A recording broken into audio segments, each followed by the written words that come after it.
Sa nagapangunang nga balita, heat index sa syudad ka probinsya sa Iloilo, pila na kaadlaw nga yara sa extreme danger. Pila ka mangunguma nag-a-adjust sa oras ng trabaho para hindi matamaan sang kainit. Si Julius Bilacol nakatutok.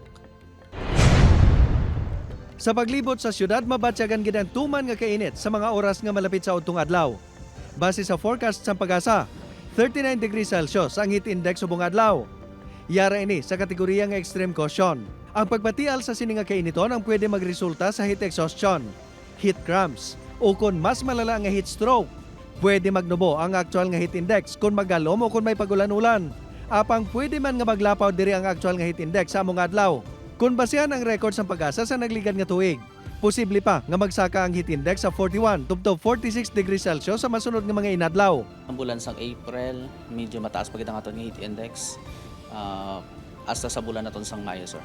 Kaya dira ang una ang pinaka-peak nga mainit ang atong tiyempo. Sang Miyerkules na record ang pinakamataas nga heat index sa pungsod sa Banwasan, Dumangas. Ini ang naglabot sa 44 degrees Celsius nga yara na sa danger level. Subong adlaw, ini ang yara na lang sa 39 degrees Celsius. Naaptan sa news team nga nagapatubig sa talamnan sa barangay Makina ining grupo.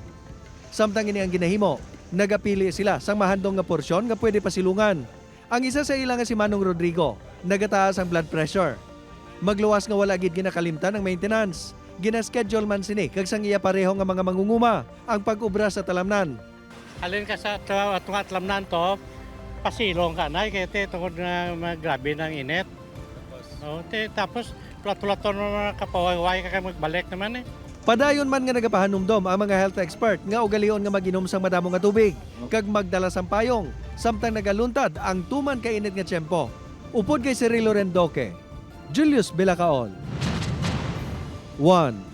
Western Visayas.